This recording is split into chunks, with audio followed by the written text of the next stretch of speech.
Previously on the all-new adventures of the Doctor Who Book Club podcast. I think we're at the stage where you tell me what we're going to be reading next month. We've done several novels in a row, so I'm going to change it up a little bit. Okay. And dust off the TARDIS Timer. And I think we're going to complete a trilogy while we're at it. Okay. So for August, we're going to be reading the third and final volume in the BBC Short Trips series.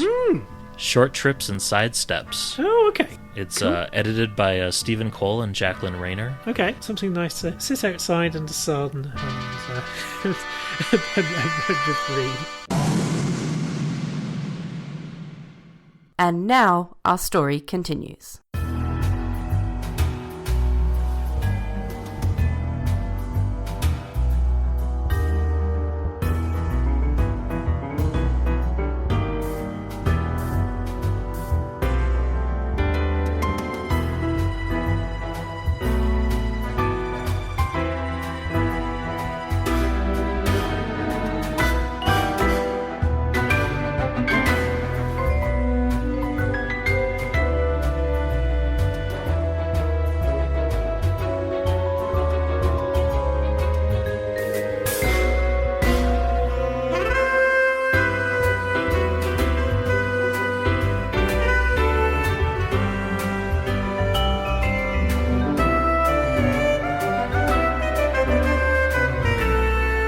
Welcome, everyone, to the all-new adventures of the Doctor Who Book Club podcast. This is Matt in Minnesota. Chris in South London. How's it going, Matt? It's going pretty well. This is one of the rare occasions, dear listener, where we are recording in the same month the podcast is going out. So summer is almost over and, making the most of a challenging situation. But, Yes. Yeah. How about yourself, Chris? Very recently, we had the third hottest day that England has ever seen, which can be bad in an office. When you're working from home, particularly in a building designed to keep the heat in, it's a challenge. Because, if you're trying to do lots of conference calls, you're trying to strike the balance between that and having a fan on and everything. But, it's just... Fortunately, we don't do Zoom calls, so I can be doing this wearing a kind of like a sleeveless top. So. Who knows what you're wearing? Yes. Cosplaying Time of the Doctor. No, I'm actually wearing a top that has appeared on Queer Eye, one of Anthony's tops. But I got it before we noticed him wearing it. We might go to the Dinosaur Park in Crystal Palace. Oh, yeah. I'm very familiar with... I follow them on Twitter, actually. The group to preserve... Oh, do you? Okay. I saw them at I forget which park they're at now, but when I was in London, a decade ago, I saw them, and then I'd first heard about them on, it was a PBS documentary about, the history of depictions of dinosaurs, and they were featured quite heavily in that, just kind of as, what people thought at the time and how that's changed, and that's really cool. Because I first discovered those through Doctor Who magazine. Oh. Because there's a cover shot that was done in about 91, 92 of Sophie Aldred sitting on one of the dinosaurs in her ace jacket. I'll have to look for that picture. So, because I think that was supposed to tie in with Ace coming back into the comic strip. I wonder if there's ever been a Doctor Who story where those dinosaurs come to life. Yeah, possibly. I mean, it is a little niche, I think, but then again, that hasn't stopped some Doctor Who stories. Exciting. Yes. What do you have for Show and Tell this month? Right, I have Script Editor by Andrew Cartmel, which I ordered as a little treat to self. If you can do that, that's a really good thing to do in these interesting times which we find ourselves. Or a Script Doctor, right? Oh, Script Doctor. Yes, sorry, pardon me. Script Doctor, indeed. Script Doctor by Andrew Cartmel. Yes, it's a brilliant read, although it is interesting some of the things that he omits. So, because I think I'd have quite liked to have found out more about how he was told that the show was going to be cancelled. Because it just seems to be like, oh yeah, when we were making Survival, we kind of knew it was the last one. It's like, okay.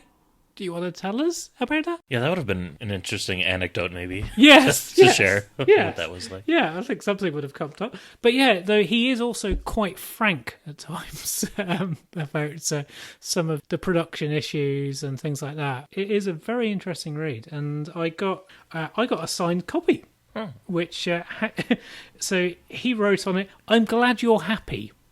which seems a little bit passive aggressive. But and it wasn't presumptuous. Yes, yes. And it wasn't specifically signed for me either.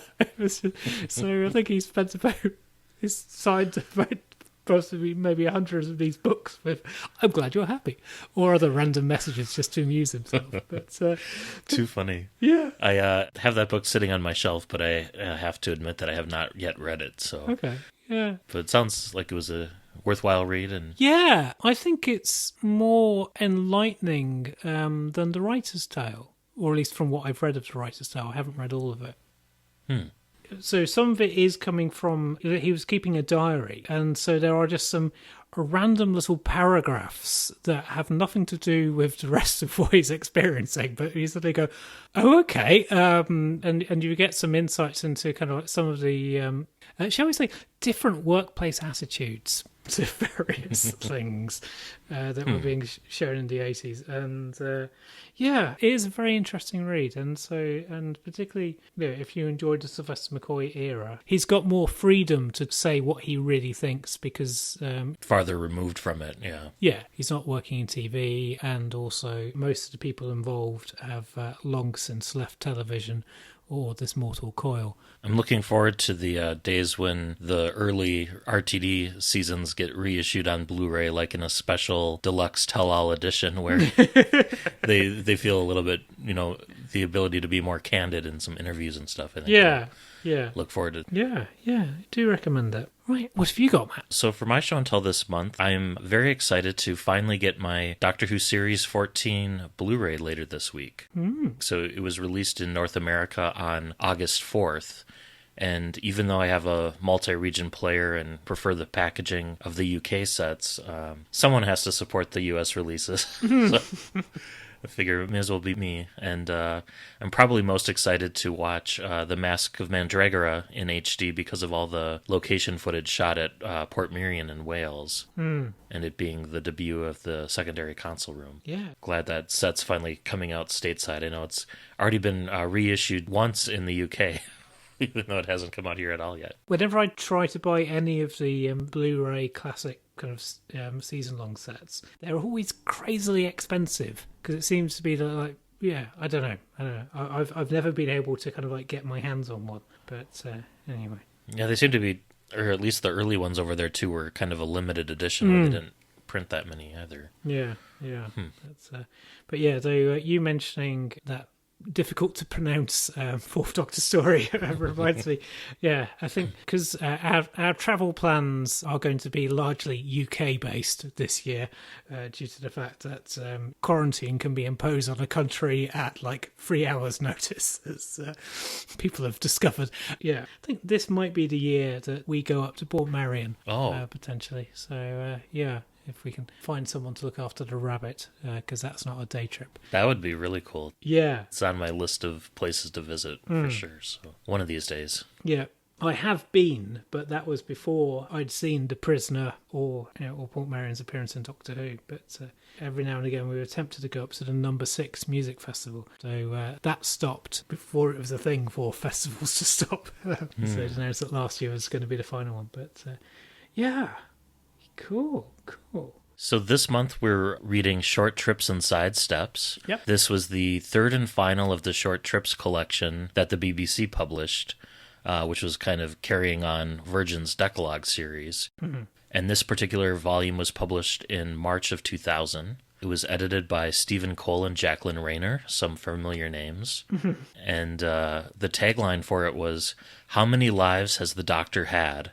Perhaps more than you think." True. Which is even more applicable nowadays, post-Timeless Children. Yes. After this, Big Finish would go on to publish 29 volumes of short trip stories. Well, really 28 volumes. The last volume was a best of with no new content, and Big Finish is still publishing audio adventures under the Short Trips moniker to this day. So it very much carries on and continues. Yeah, and I think, I don't know whether Sophie Isles' story's been published yet. I think it has, hasn't it? Has a Short Trips for Big Finish, yeah. Yes, yeah. I think Sophie was a previous guest on the show. So this particular book, there's an introduction from the editors.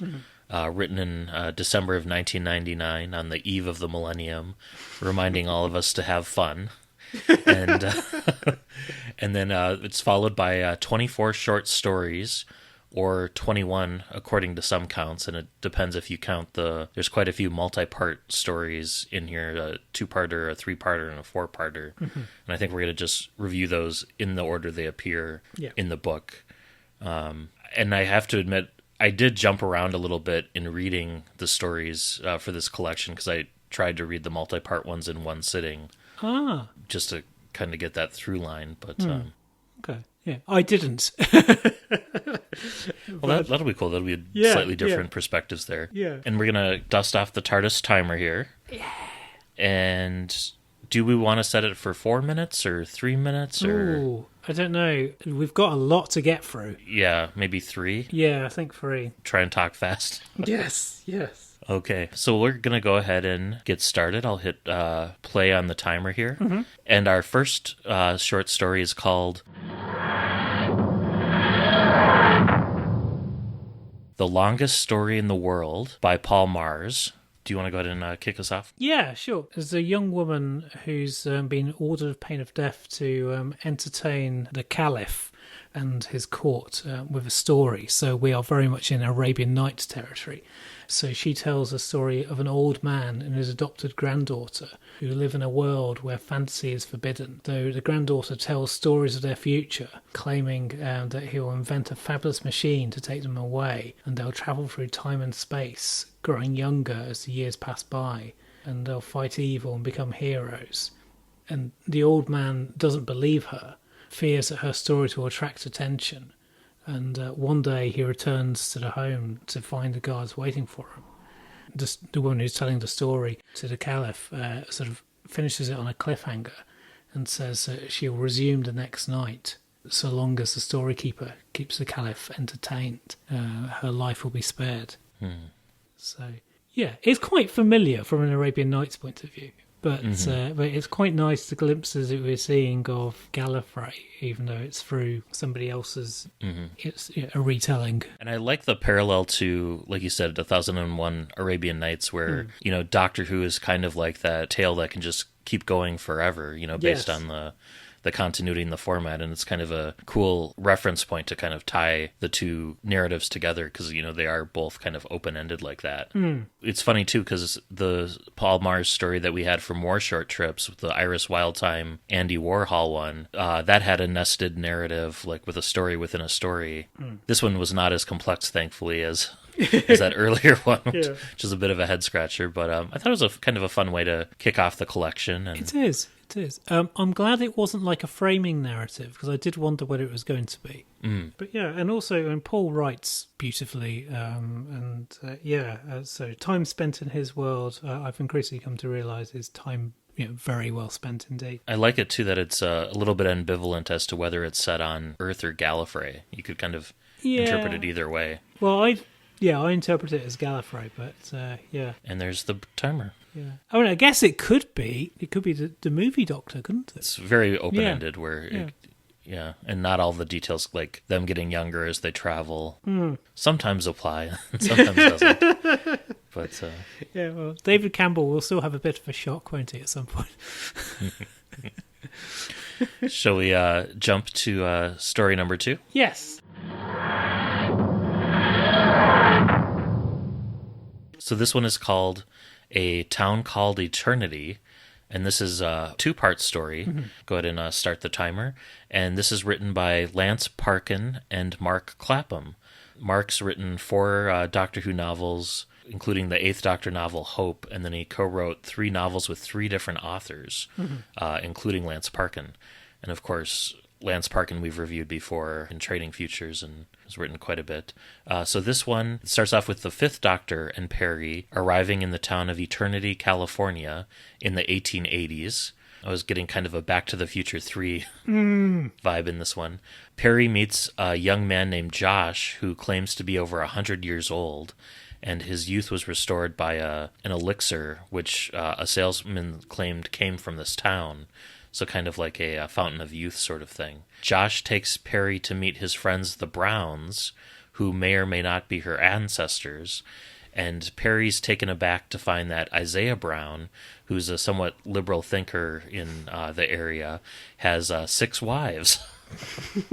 And meanwhile, the Doctor's mistaken for the visiting Sebastian Rowley, who's been called to eternity to investigate the death of the former sheriff, who was apparently mauled by a dinosaur.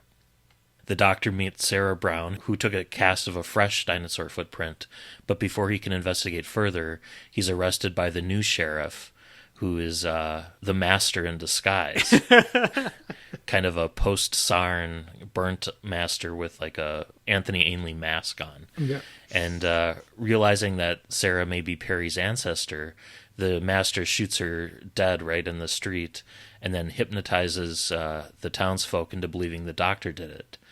And then the master kind of sets off to deal with Perry, and a lynch mob hangs the Doctor, and then they head off to the Brown estate, where Isaiah tells Josh that they finally found the Fountain of Youth, and they bring him to a cave with dinosaur fossils, where a column of water is flowing upwards out of the ground. And then the master arrives and takes off his mask, and then there's like a altercation, and the bucket of water that's been collected knocks over and spills onto a bunch of fossils, restoring them to life, and that's where the cliffhanger comes in. It's quite a gripping story, isn't it? Or at least I found it. And I was quite surprised by the whole thing about Perry's ancestors, or potential ancestors. Yeah, I'm wondering whether they're Mormons, possibly. Yeah, I was thinking something like that, and given the proximity to Utah. Yeah. And the time, how common that was as a practice in California outside of Mormons. I wasn't expecting the master. Yeah, me either. That was a surprise to me. Yeah, I'm glad that we're actually finally getting, what happens after Sarn being properly dealt with. Explained. Yes, but also it's being told in a story that at least the first part of which is very enjoyable. Yeah, I thought this was great fun.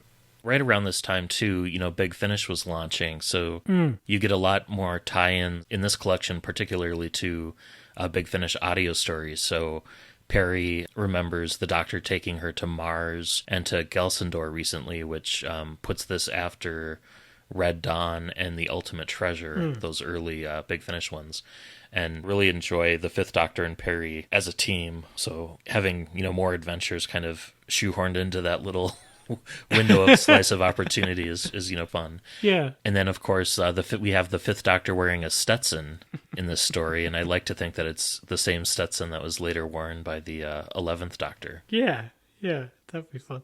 One thing I enjoyed was when Perry was talking about some of the things that will happen in the future, and I can't remember whether it was in the first part or the second part, so I'll say it now so that I've got it out of the way. And she talks about that there'll be a woman prime minister, and then of the UK, and there's and maybe a woman president. So Perry, that hasn't happened yet.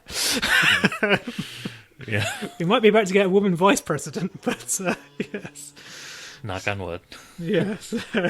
Yes. All right. Well, let's move on then. This is the first of a little quartet within the compilation. Quartet's called Special Occasions, and this is The Not So Sinister Sponge by Gareth Roberts and Clayton Hickman. So, yeah. And Clayton Hickman, I first met him at Gallifrey in 2004. He's written for Big Finish. He was editor of Doctor Who magazine for a number of years, from 2002 to 2007.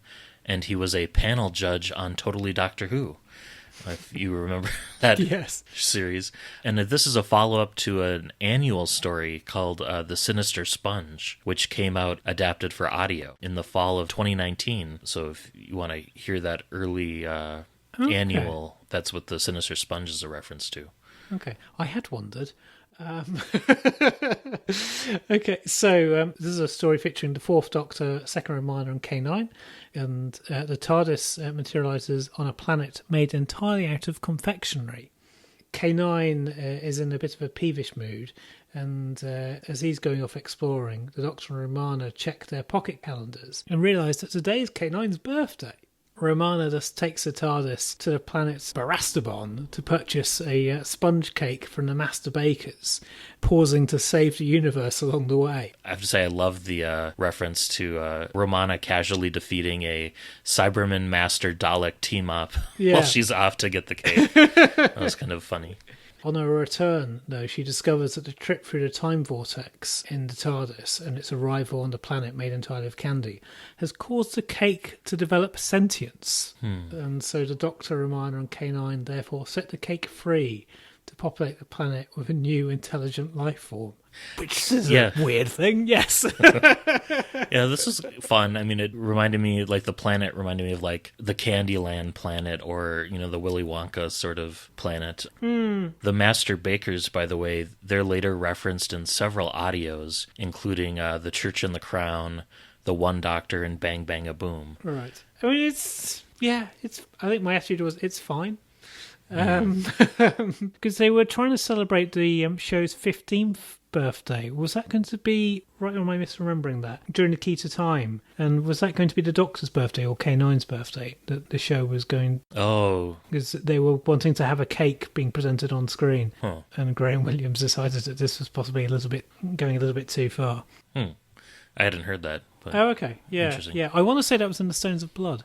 That they were going to do that, but yeah. Well, there was the TARDIS Timer, so let's jump ahead to a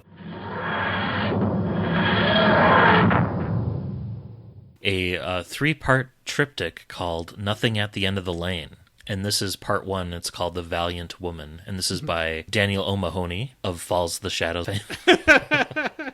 And this is not to be confused with Neil Gaiman's similarly titled Ocean at the End of the Lane, or the wonderful fanzine of the same name, Nothing at the End of the Lane, which was a working title. I can't remember if it was for either Doctor Who as a whole or An Unearthly Child specifically, but listeners can send their corrections to andwbcpodcast at gmail.com. So this starts off with Barbara Wright, who is a disturbed young teacher at Coal Hill School, who's occasionally suffering from schizophrenic episodes and hallucinations.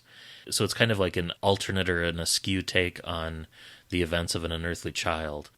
And aware that her students are mocking her behind her back, she loses her temper when the student Susan hands in a paper with the prices given in decimal currency, assuming that this is like a deliberate taunt on Susan's part. And then realizing it was an honest mistake, she tries to apologize and offers to tutor Susan privately. But then Susan flies into a panic, insisting that her grandfather doesn't like to talk to strangers.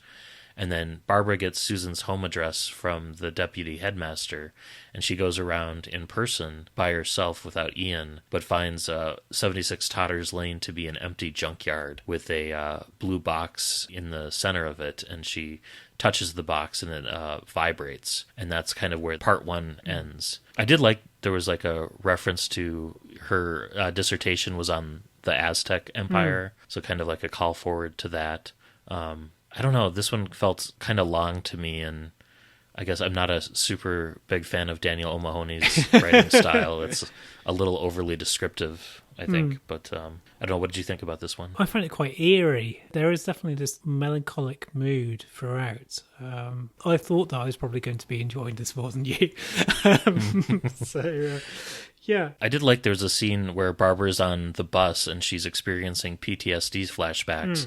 And this is before it's really revealed that this is a retelling of the first story, where she's getting flashes of like someone shouting exterminate and there being like war-torn London. And I thought she was, this was set post The Chase, and she was having a flashback at first to her adventures with the Doctor, but of course it was a flashback to the events of World War II. So I thought that was kind of a cool juxtaposition where the narrative kind of led you one way and it ended up being another. Yeah, it adds various layers to her character, because I don't think that we've gone too much in the novels into her background from what I recall. Yeah, I enjoyed it. I'm saving my powder for you have two more parts to get through. Yeah.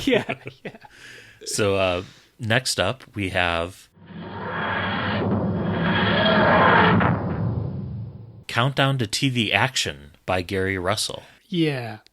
Gary Russell, of course, the showrunner really for Big Finish for its first 100 stories or so. And of course, he worked as a producer on both the Sarah Jane Adventures and Doctor Who in a story editor capacity. Yep. And this has an interesting little moniker as of taking place between the Xeron invasion and the Deadly Choice, which I'm sure listener Paul Scoons knows exactly where this is slotted in.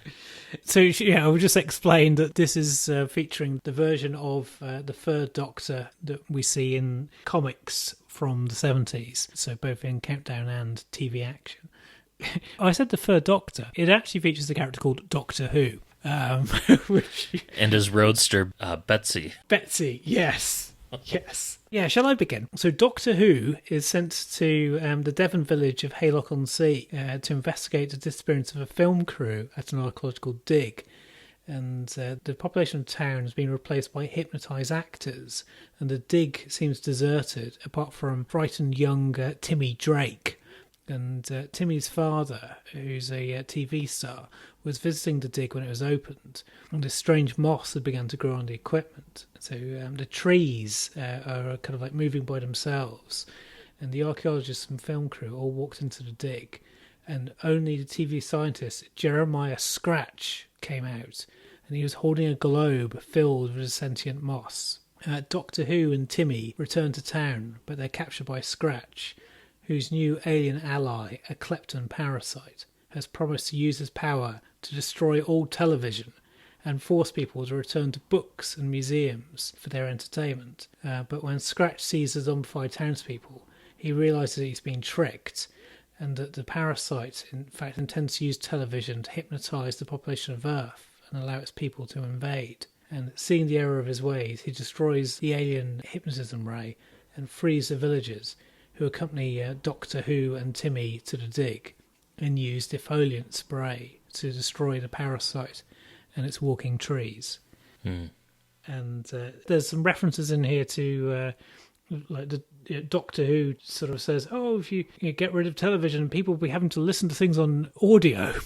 And yeah, it's very knowing, isn't it? And it's kind of written in the style seems like for younger, like I think Gary Russell's deliberately writing it like tongue-in-cheek, almost, that comic book style where everyone's overly earnest. Yeah, and the fact that you got Timmy Drake, and Tim Drake was Robin in Batman round about this time. So I don't know whether that's deliberate or not. I must say, this was not to my taste. Yeah.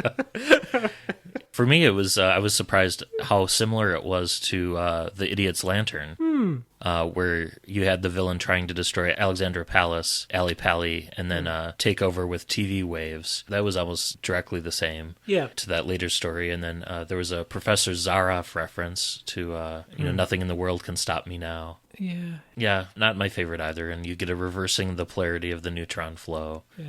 Yeah. I mean, I did kind of think, what's the point? Why? Yeah, it'd been fun to have done something different. But I don't know quite what you could have done. But yeah, the writing didn't engage me. And though I've never read any of the comics from that time, so apart from the stuff that appeared in the annuals. So I think maybe it was relying on nostalgia for it. So. Oh well. Yeah. Next up, we have The Queen of Eros by Trevor Baxendale. We recently read one of Trevor Baxendale's books, Prisoner of the Daleks. Yep. And this is an Eighth Doctor and Sam story. The TARDIS materializes in the palace of Ashaya, Queen of Eros, who's an absolute monarch in a world where people can die at her merest whim. The Doctor and Sam are violently taken to her court, where they witness an execution, and the Doctor stands against her and refuses to let her kill Sam for simply speaking out of turn.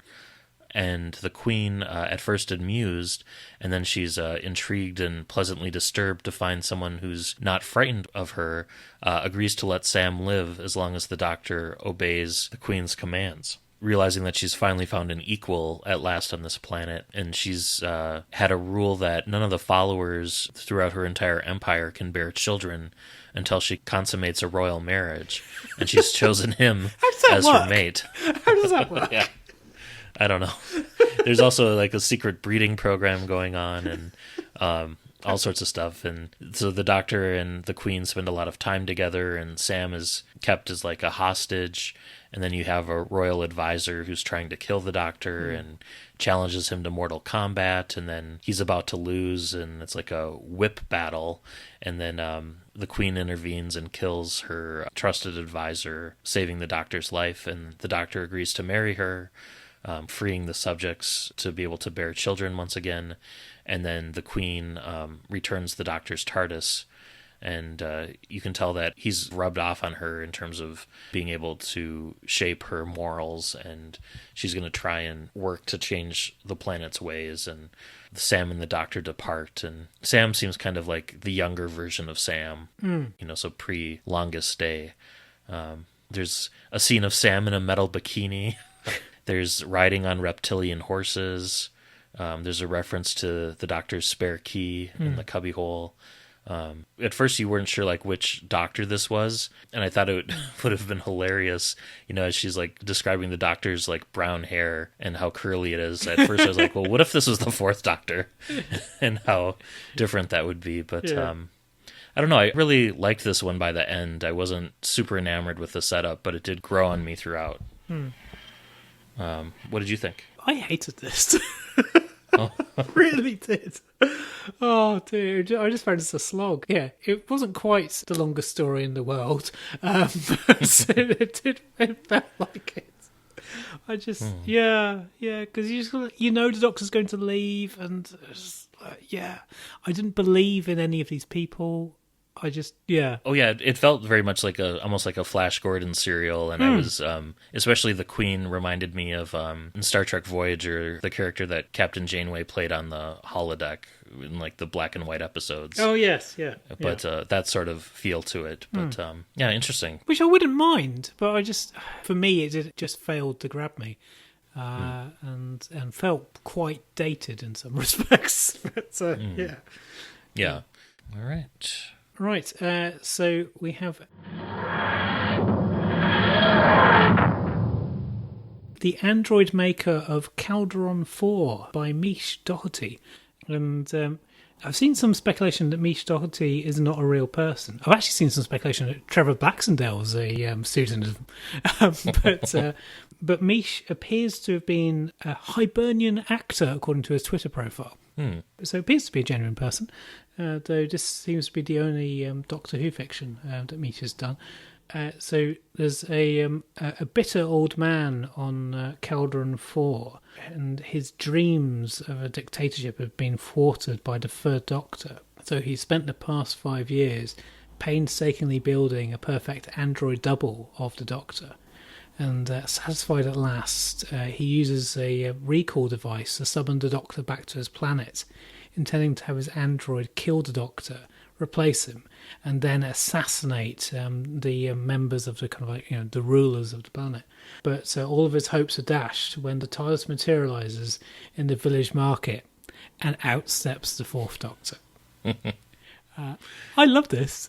Yeah, I did too. It was a very short story. Yeah. And I guessed the twist right away when it cut to the console room with Sarah Jane. And it was like, oh, it's going to be the fourth Doctor and Sarah that show up. But still, I really enjoyed this one quite a bit. And it's kind of nice to see a story that straddles both the third and fourth Doctor era, where you have Sarah Jane as that connection between the two of them. Yeah. Yeah, it was fun. It was humorous. I've been watching a lot of Wonder Woman remastered on Blu-ray recently, and it has that very lots of android duplicates and replacing people, and it just felt very 70s in that, a little cheesy, but I just really enjoyed this one. It almost felt like a response to Time Lash. With the earlier third Doctor. And also androids.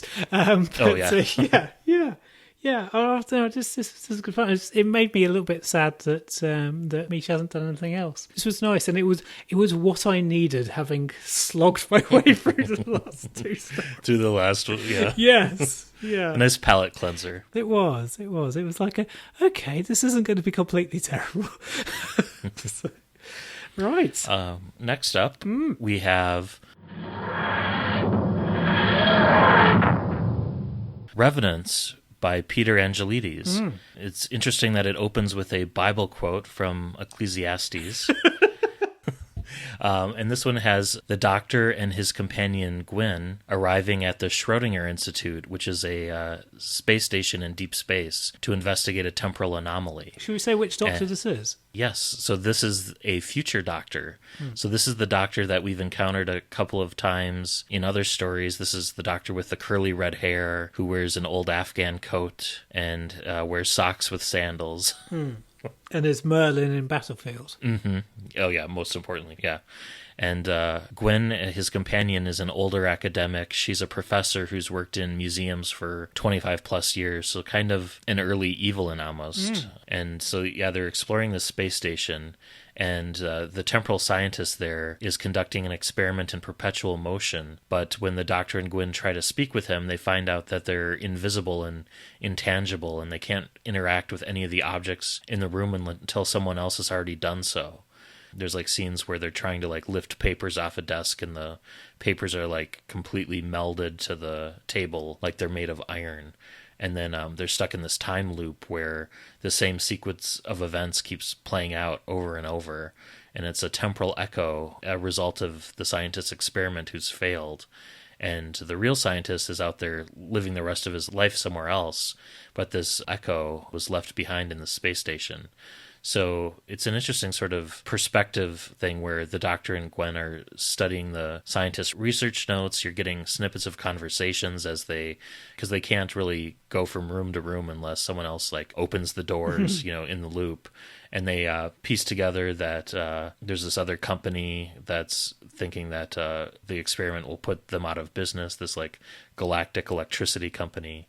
And then the scientist realizes his work is being sabotaged. And the Doctor has to wait for the scientist to finish working on his control box before he can correct it to end the loop.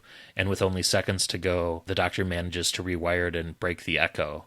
But then it ends with the Doctor and Gwyn trapped in one of the rooms. Kind of on a cliffhanger where you don't see how they get out of the story. That's true, but they know that when they get back to the TARDIS, the place will stop existing. Mm-hmm. But they can't get out of the room either. Yeah. So this was interesting that it was cool to kind of see different parts of a scene play out where there's some video games like that, like Return of the Obra Dinn and others where you kind of see events play out from different perspectives and you kind of have to piece together what happened. It wasn't my favorite story, I guess. And then I've never been a super big fan of this particular version of the Doctor, so when it ended with the possibility of them being stuck in a room forever, I was like, good riddance to that to that offshoot. That's where he ends up. But what do you think of this one? I must say I enjoyed it. Oh yeah, I did find it quite. Yeah, it did remind me of. I think there's a Doctor Who annual story with a similar thing of there being kind of like people that are a bit kind of ghosty but yeah, I found it fun. And Gwyn, at one point, Gwyn sort of talks about being a cliche because she's having to be in like a ventilation shaft, and also it being Peter Angelides. There's a reference to IBM as Gwyn starts talking about IBM ThinkPads for That's reasons. So yeah, a little product placement in there. Yes, yeah, because Peter worked for IBM and still does, I think. Yeah, this was fun. It kind of reminded me of like the Second Doctor early segments of the Two Doctors, and yeah. It reminded me quite a bit of the Star Trek Next Generation episode Cause and Effect, where they're stuck in that temporal loop too, and they little bit different scenario, but reminded me a bit of that. Yeah, I do quite like temporal loop stories or stories where kind of time is doing some strange things. So this was in my wheelhouse. Though, like you, I mean, I do kind of think, yeah, what's the point of using this Doctor? And suddenly being introduced to a brand new companion, because Gwyn wasn't the companion the last time we met the Merlin Doctor. Though I'd much prefer this to his previous outing, so the one with Tegan and Good Companions, I think. Yeah. So, yeah. All right. Shall we? Yeah. So next up we have Please Shut the Gate by Stephen Locke. And Stephen Locke doesn't seem to be a lot about him on the internet, so he may or may not be a pseudonym. So Yeah, I didn't recognize that name at all. No. So the TARDIS materializes on Mars in December 1999, pardon me. And the second Doctor, accompanied by Jim and Zoe, emerged to find that there's been a campsite that's been set up and abandoned. And he realises that he's responsible. His previous incarnation had been forced to abandon the equipment when the TARDIS's lateral drift compensators had nearly caused it to vanish without him. So realising that they've only got minutes to go before they can see that something's trying to land, the Doctor, Jamie and Zoe try to clear up the remains of the campsite but are too late. Before they can depart, the Mars polar lander arrives and crashes right into the TARDIS roof and is damaged beyond repair.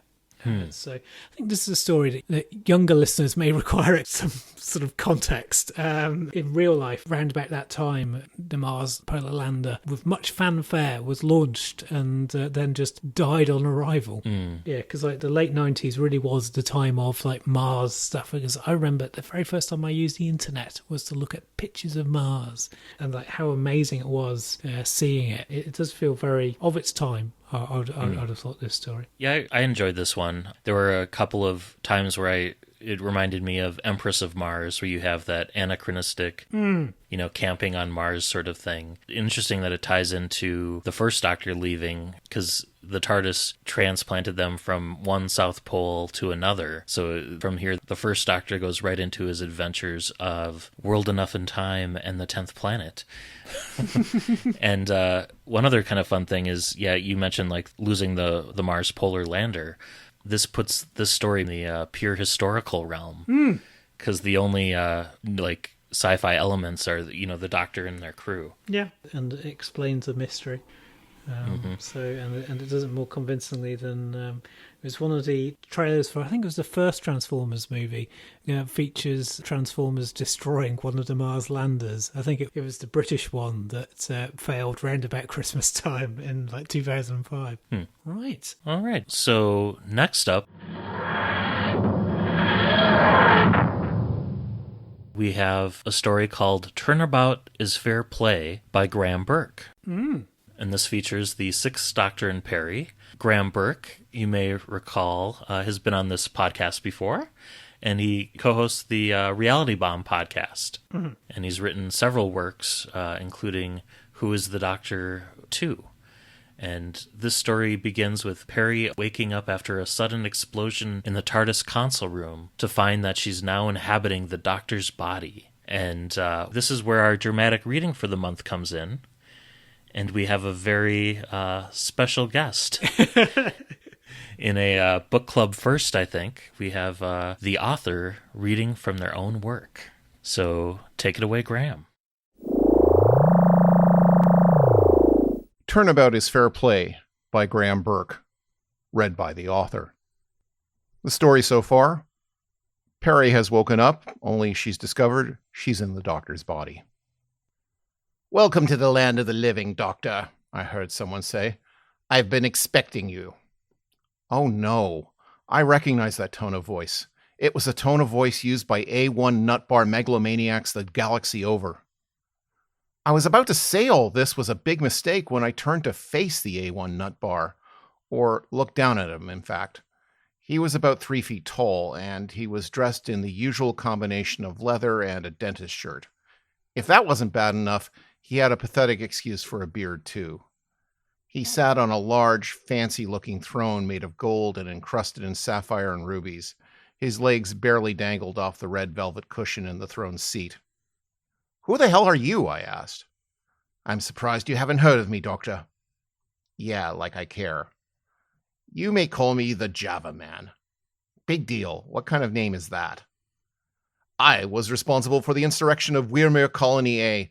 I'm wanted by the Space Security Service, you know." "I guess I haven't been by the post office lately to see your wanted poster."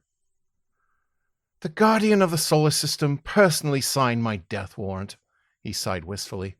"Dear old Mavic. It's a shame we didn't see eye to eye on some key issues, or we'd still be working together, I'm sure." "Wonderful. A name-dropping, self-opinionated, diminutive megalomaniac. Perry, today is your lucky day." "I suppose you've been wondering why I brought you here." "Uh-huh." About time.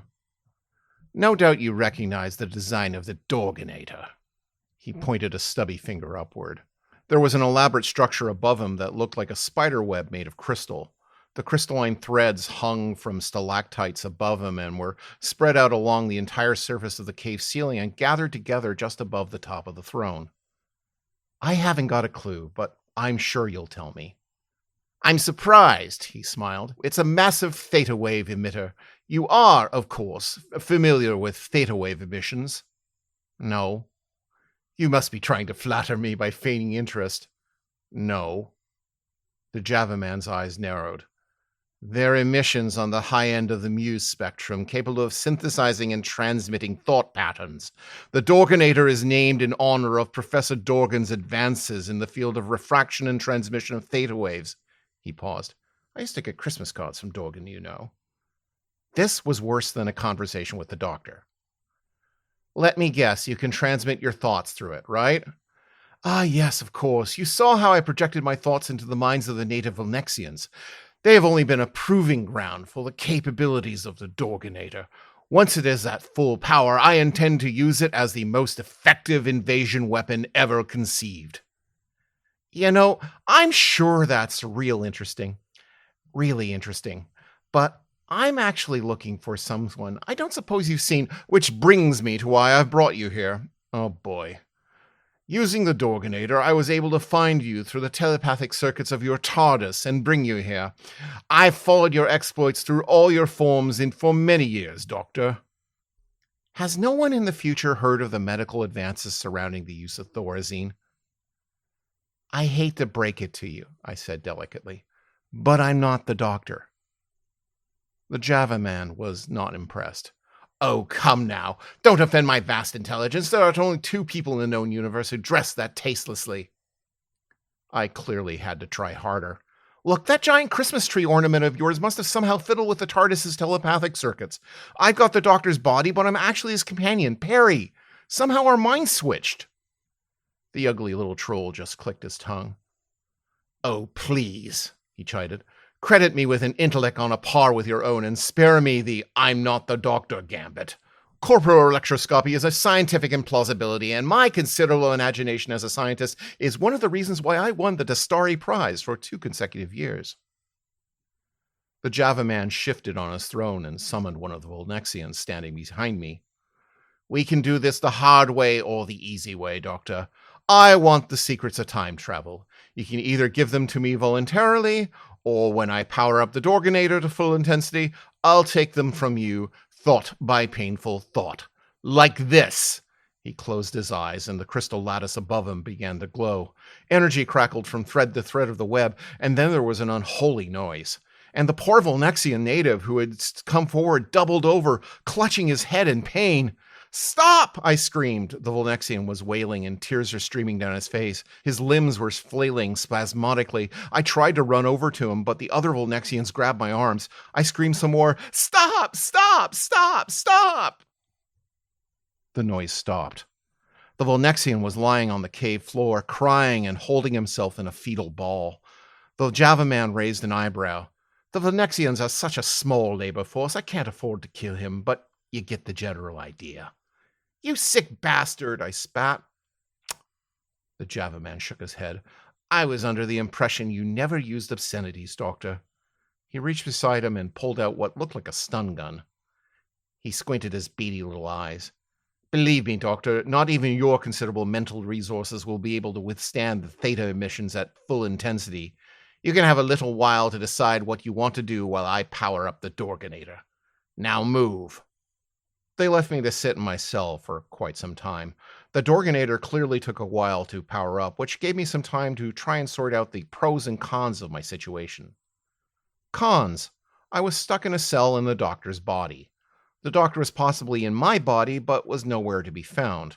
There was an undersized psycho outside threatening to torture me if I didn't give away the secrets of time travel, which I didn't have. Pros. If I was tortured to death, I might regenerate into someone better looking. And if not, I'd have 6 more chances to get it right. That was, unless my mind was completely destroyed first. I ran out of pros after that. Thank you very much, Graham, for reading that. Yeah, it was fantastic, isn't it, to have the author. Very special. It was wonderful. So the Java Man has used his mind control device, the Dorganator, to draw the Doctor to force the secrets of time travel out of him, and he refuses to believe that he captured Peri in the Doctor's body.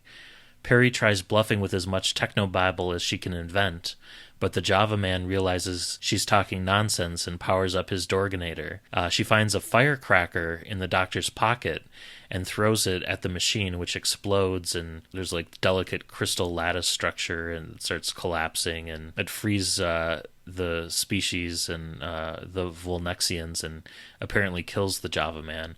And then Peri sets, so a very powerful firecracker. Yes. And then Peri sets off back to the TARDIS, and on the way she's transported back into her own body, and the Doctor arrives and he explains that the Dorganator had interfaced with the TARDIS's telepathic circuits, which switched their minds, and while Peri was distracting the villain of the piece, the Doctor in her body was working behind the scenes to sabotage the device as well to swap them back.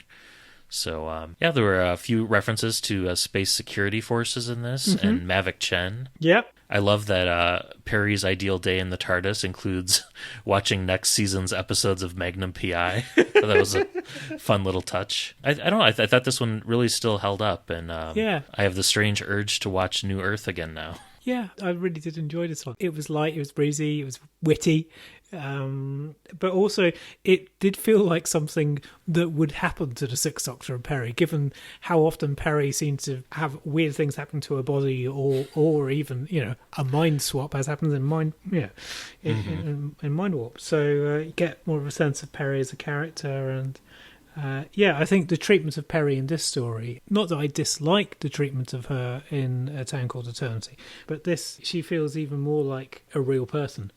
So more three-dimensional, for sure. Definitely.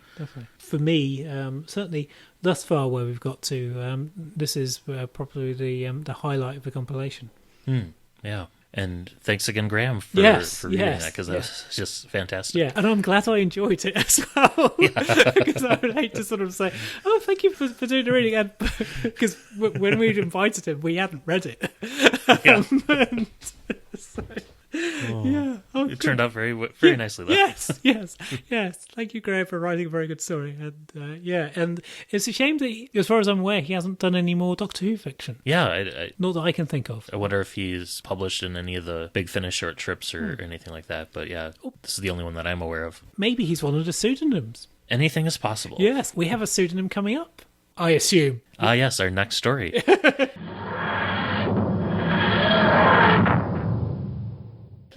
Special Occasions 2, Do You Love Anyone Enough by Norman Ashby. So this is another in the Fourth Doctor and Second Romana stories. And this one, at the end of the universe and the end of time, you get a short scene where matter and space are ceasing to exist and collapsing in on itself. And the Doctor and Romana are there. And the Doctor gives Romana his last Rolo candy. Yes. Do you know the significance of the last Rolo?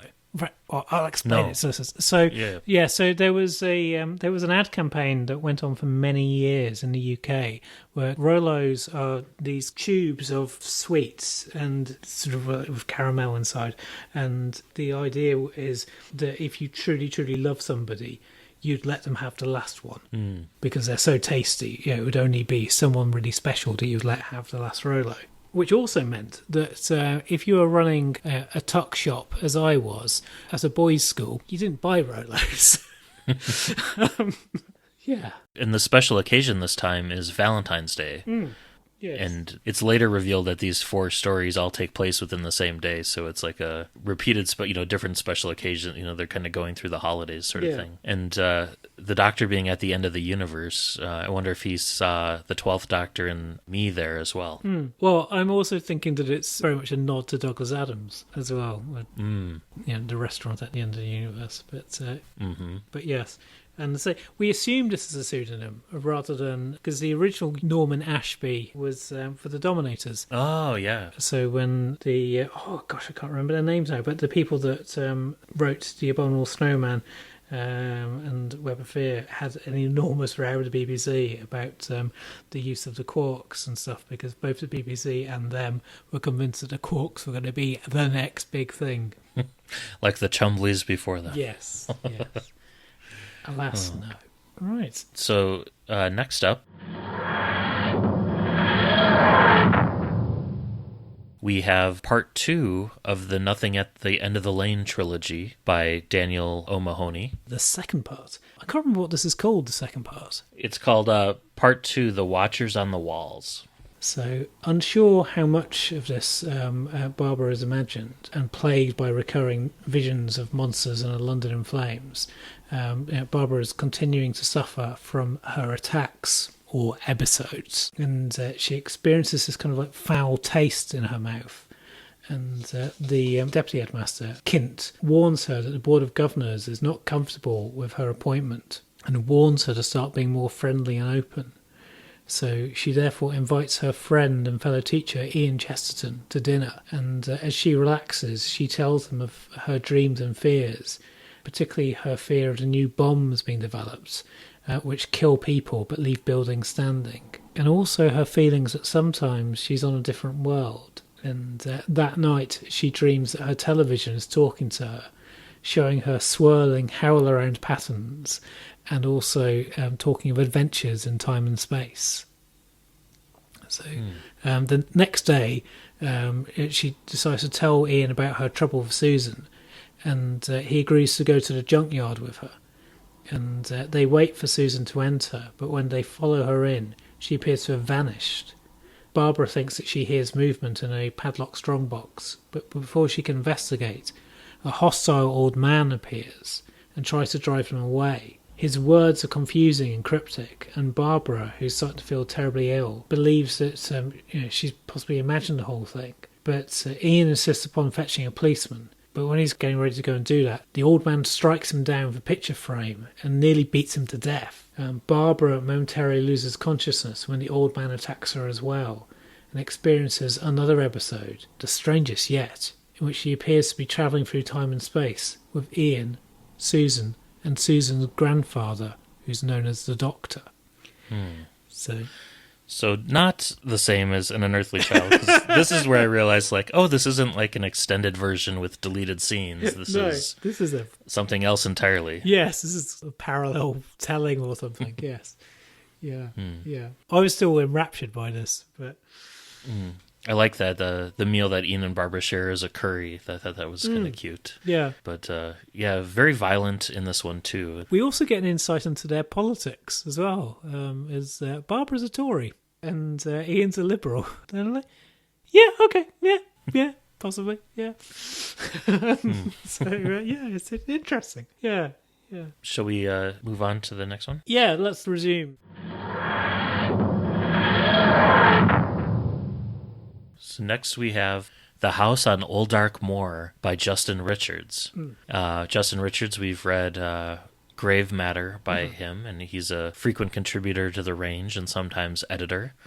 This one is set between Doctor Who and the Daleks and Daleks Invasion Earth 2150 AD. So it features Doctor Who, the human. And so this is where Doctor Who, his granddaughters Barbara and Susan, and Barbara's friend Ian have escaped from the Romans in the year 64 AD and are still trying to find their way home. But instead, TARDIS takes them to the fog-bound Old Dark Moor, where they find a sleepwalking woman named Veronica, and they take her back home, where they meet her husband, Count Tarkin. Eye roll. Which I wonder if is a reference to Grand Moff Tarkin. Of course it is. Yes. The Count thanks them for their help and offers them a place to stay for the night. So it feels very kind of Hound of the Baskervilles, or it's very Hammer horror, isn't it? Yeah. Yeah, I was going to say the John Peel book Evolution too, that we read. But in the middle of the night, Susan hears movement in the attic, and she and Ian find that estate's manservant has been throttled to death, which I think is that choked. But Doctor Who investigates and finds that Tarkin has apparently been locked in the attic by an intruder, Ian's unable to break the door down, and Doctor Who has Veronica take him to her husband's laboratory, hoping to find an axe. Tarkin finds them there, and when they explain they're trying to free him from the attic, he reveals that in the attic is his insane brother, and his brother breaks out of the attic, who's a little bit older, thanks to Ian, and confronts Tarkin, claiming that the Count is not his brother, but in fact his creation, and that he murdered the butler when the butler learned the truth. This very delusional man then attacks Tarkin, and then they fight, and Veronica gets in the way and falls against the fireplace, striking her head and apparently dying. And then Ian attempts to intervene, but that starts a fire which spreads rapidly through the room, and everyone's forced to flee. Tarkin returns to try and retrieve Veronica, and then Doctor Who and his companions hastily make their departure, apologizing for burning down the estate, and unaware that the body of the elder Tarkin is in the drawing room, and he's comforting the body of his wife Victoria as it lies by the fireplace. So it turns out that the real one was in the attic. Yeah, he's cloned. And that the one who survived was the clone. Yeah, and also that he cloned his wife as well. So, yeah. What do you make of this? I thought the seriousness of the story that he was telling kind of clashed quite a bit with, if I were to use like Doctor Who and, the Human Doctor and stuff, I would maybe make it a more lighthearted story, I think. So that juxtaposition kind of took me out of it a little bit. How about you? Yeah, it did. Yeah, it did not feel like the sort of stories that Doctor Who from the movies would appear in. Yeah, though I guess it's nice to do something different with them, but because it's just so ladled with references to Peter Cushing's other work that I just, yeah, all the Hammer horror stuff and yeah. It was entertaining, but I was also just thinking, yeah. What's the point? So, yeah, I mean, it was well written and well constructed, and there was a nice twist at the end, but I just, it really did not grab me. And also, by this point, I was just getting a bit sick of the sidesteps.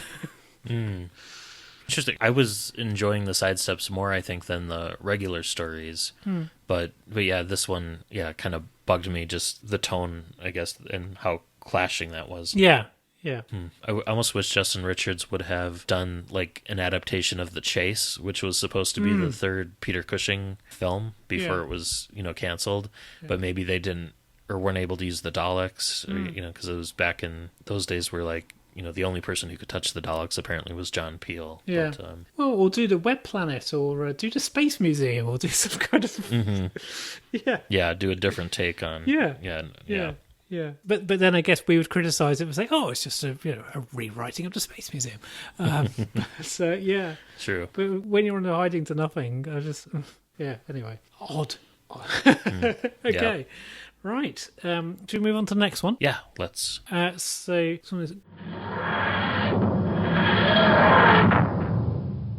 Gone Too Soon by Christopher M. Wadley. Christopher does seem to have written some other things, but not for Doctor Who. He, somebody by that name has written a couple of books featuring a character called Sarah Butterbridge. Sarah Butterbridge and the Suburban Spacemen, and Sarah Butterbridge and the Temporal Tempest. So I assume it's one and the same. Or it's a author using a pseudonym for this story and those. Yes, yeah. Potentially. Yeah, potentially. Although I think this is a real person because the copyright page informs us that a version of this short story first appeared online as the winner of Tomorrow World's Plus Doctor Who short story competition. Oh! That leads me to think he's a real person. Okay, right. So this is featuring the Sixth Doctor, and not the Sixth Doctor from Slipback or anything. This is the Sixth Doctor as seen on TV. And he's seen his future and knows that his current incarnation is not long for this world. And so he prepares for this incarnation's upcoming death by returning to the dawn of time and carving his name on the first inhabitable planet. And then he travels to Germany, to Hamburg, to jam with the Beatles before they hit it big, and meet Stuart Sutcliffe and people like that. He then observes the birth of Ludwig van Beethoven, and gives his mother enough money to ensure that she'll be able to keep the child that her husband doesn't want. And then he visits his old mentor at the time of his death, to bid him thanks and farewell. And he then continues his journey. He's satisfied that he's done all that he needs to do in this life. I love this. It was quite sweet and touching, and it's been echoed to I think to less effectiveness in the end of time. But yeah, I thought it was quite sweet. I mean, quite how come the Sixth Doctor knows that he's about to regenerate and stuff like that? We don't really find that out. It would have been great if he had glimpsed the Watcher or something. Yeah. But, yeah. It could have been Magdalene, but instead there's kind of hope in there. And, yeah, it is... I thought it was quite sweet. And there's the TARDIS Timer. Yes. Do you have anything to say about it? I realised I was just... Well, so for this one, I have written down, didn't really care for this one. And who was the old guy who died at the end? Which he was his one of his mentor. I don't know if it was meant to be the guy from the Twin Dilemma, or probably not. No, I think it's Canop Che, isn't it? Possibly. Oh yeah, from on Gallifrey. Yeah. Yeah. There's a lovely bit. I know the time has gone, but just quickly, so it said the problem of time travel was the glimpses of the future it allowed. Most people, normal people, breeze through life, blissfully unaware of what awaited them around the next corner. The Doctor knew what waited, and the Doctor did not want to know. I thought that's a brilliant way to grab you into the story. It's just so evocative and also speaks to our time, because we don't know what's around the corner, and maybe we don't want to know. Yeah. The one thing that I guess kind of took me out of this one is I didn't understand where his drive for like music came from, because I never got that from any other. I've never heard the Sixth Doctor like being like a big Beethoven fan, or being a big Beatles fan, or learning teaching himself time to learn how to. Well, maybe he learned how to play the guitar here, and then Capaldi picked up on that skill. Yeah, it might work better with the Seventh Doctor. But then, if this was written for Tomorrow's World competition, I don't know quite whether that would have been before the TV movie or not. But yeah, But... interesting. So next up, we have Reunion by Jason Laborick. And I think we've read something else. We've read him before, yeah. Yeah, by him. And he's written a handful of things for Big Finish, and isn't he an actor? Yes. Too? Yes, he is. I'm trying to remember what it was that he had been in, but he's been in Big Finish productions. And he was also in charge of Doctor Who Battles in Time as a project manager. So this story is told in first person. It's like a second Doctor story, and it's implied that it's like a season 6B story, because the Doctor's traveling alone. But this features Dan Blackwood, who is a solicitor celebrating his 30th birthday by drinking alone, and picks up a beautiful young woman who leads him to a deserted underground station and forces him aboard a train with there's like a bunch of other young men in the train, and then there's this bigger rotund gentleman named Dobutchev, and a strange little man named the Doctor then arrives, claiming that he's tracking a source of time distortion, but Dobutchev holds him at gunpoint while he conducts a psychic seance, and Dan is in this train car being swept up in the emotions by the seance, and as alien thoughts and memories start to fill his brain, the Doctor snaps him awake and drags him to safety. And the confused Dan admits that he's recently been suffering from strange dreams, including burning and drowning, and the Doctor hypnotizes him and learns that an alien influence is dormant in Dan's mind and is seeking revenge. And then they return to the train carriage and I was getting kind of vibes from Shazam or Captain Marvel with this weird mystical, subway train car sort of thing. And they return to this car, and Dobutchev is transforming into an alien, having drained more essence out of the young men, killing them in the process. And then he has an escape pod and tells the Doctor that his people came to Earth in the future to request aid against an alien invasion. But when the battlecruiser arrives above Earth without warning, the human race panicked and destroyed it. Which sounds about right. That sounds like the sort of thing that humanity would do. And then the escape pod was flung into the past by about 800 years or so. Then this alien transferred his essence to an unborn human fetus, but it's taken longer to recover than he anticipated, and his life essence has been divided amongst the child's numerous descendants, so kind of like fragmented, where his personality's in multiple people. Yes, a little bit like City of Death. Yeah, or like the Clara echoes from the new series.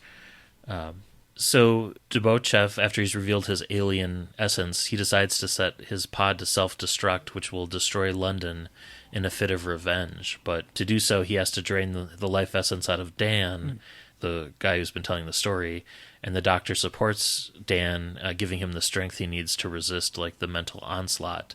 And then the alien collapses dead, and the Doctor deactivates the self-destruct, saving London, and then leaves Dan to recover from what everyone assumes is like a train car accident on the underground. Yeah, so what'd you make of this one? I didn't really like this one. I was just reading through it. I thought the twist with like the fragmentation was kind of cool, but yeah, it didn't really hook me, I guess. How about yourself? It did hook me, I have to say. Yeah, I did find... because again, Dan felt like a real person. Like, and I've had weird experiences on trains in the UK. Nothing quite as strange as this. And because they're trying to figure out which Doctor is this, and because it takes a little while for the Doctor to enter the story. And I always do enjoy when you see the Doctor through other people's eyes. Yeah, and just as I think last time we read stuff by Jason Labarek, I found myself a little sad that we don't have more from him. It also reminded me of the Tellus novella we did with the Second Doctor. Oh, which one? The San Francisco one. Oh, the Wonderland. Yeah. Yeah, it had that general kind of vibe, but it did feel very London. Yeah, it did feel like sort of somebody from real life had just wandered into a Doctor Who story. I think it's kind of funny that for most of these stories we appear to be yes drifting to different like polar opposites like, in terms of likes and dislikes. That's funny. Yeah, that's fine. There's a few that we both well, we both like Graham's story. So. And the Western, I think, yes, too, with the dinosaurs. Yeah. Shall we move on to... Yes. Planet of the Bunoids? Yes, by Harriet Green. Did a little bit looking into whether Harriet Green was a pseudonym or not. There is a Harriet Green who was working at IBM. So it makes me wonder whether, as was Justin Richards, and I think Greg Hinton, so possibly this might be the same person. Or honoring a coworker. Yes. In some strange way. Yes, maybe. Hey, can we use your name for a... Yes. Possibly so. One of the two, yeah. Right, so Planet of the Bunoids. So this features the First Doctor, Stephen and Vicky, and the TARDIS materialises on a beautiful green world. But when Stephen and Vicky emerge, they're captured by blue-skinned humanoids and are dragged off to a cave, whilst the Doctor is held captive in the TARDIS by a robot's rabbit with laser beams in its ears. And this thing's called the Bunoid, and it's the servant of a Lapino, which is a giant brain that feeds on emotion. And also, I don't know about Spanish, but lapin is French for rabbit. So anyway, so this particular Lapino crashed on the world some time ago, and if it doesn't report home soon, its people will release a pulse of mental energy to destroy its ship and prevent their technology from falling into alien hands. To prevent this, the Lapino plans to torture one of the Doctor's companions to death so that it can sort of find the emotional energy it needs to escape. And so the Doctor instead convinces it to alter their perceptions and so causes his companions to act out the story of Cinderella and fall in love. So to complete the story, the Doctor reluctantly takes on the role of the fairy godmother. And so Stephen and Vicky indeed fall in love. So the Lapino accuses the Doctor of manipulating his companions to suit his own selfish ends, and the Doctor's guilt gives it the last of the energy it needs to escape. Stephen and Vicky awake with no memory of their fairy tale adventure, apart from a nagging recollection of having seen the Doctor in a tutu, and the embarrassed Doctor vows never to speak of it again. I find this quite funny, I have to say. Yeah, this one was, I thought this was fun. Kind of the fairy tale trappings, based on the book Vicky was reading and the doctor saving the day with love, and Yes. they don't get to keep any of the 100 or so bunny robots, unfortunately. I did like the scene where Vicky takes it upon herself to like proclaim, "These are bunoids," because they're bunny robots or whatever, Yes. similar to how she named the Chumbleys. Yeah. And then you have like the villains like referring to them as bunoids too, just like the Galaxy 4 folks did. Yeah. It's quite. You also have Vicky as well saying, "Oh, I'll never be a princess." It seems ridiculous to have someone called Princess Vicky. And, well, yeah, you do become a princess, but you're not called Princess Vicky. There's stuff that, in other hands, could have been very clunky. So, like, I think the Lapino says at one point, "What is this thing you call love?" Or words to that effect. But by this point, I'm just enjoying it too much. I was like, yeah, it's what. It gave me a little bit of a like "Oh no, it isn't" vibe too, where you have participating, and it felt kind of panto. Yeah. Yeah. Much to the frustration of the listener, I probably can't tell you why this works, and some of the other stories that do a similar kind of the TV action Doctor Who story doesn't. So, anything else you want to say about Planet of the Bunoids, or shall we move on to? No, I think we can move on. So next up we have Monsters by Tara Sams. First, let me say that I've really enjoyed Tara's development as a writer over the course of these 3 contributions to her short trips anthologies. Real growth. Yes. Should we say who she is? Of course, we're talking about the alter ego of Steve Cole. So this is another first-person story. This one's from the perspective of a 13-year-old girl who has some sort of underlying medical condition that's been bothering her the past several weeks. And it starts off with the 7th Doctor and Ace investigating reports of missing people and lights in the London sky. And while the Doctor searches for aliens in a nearby mausoleum, Ace meets a young girl named Kirsty who claims that her mother is poisoning her.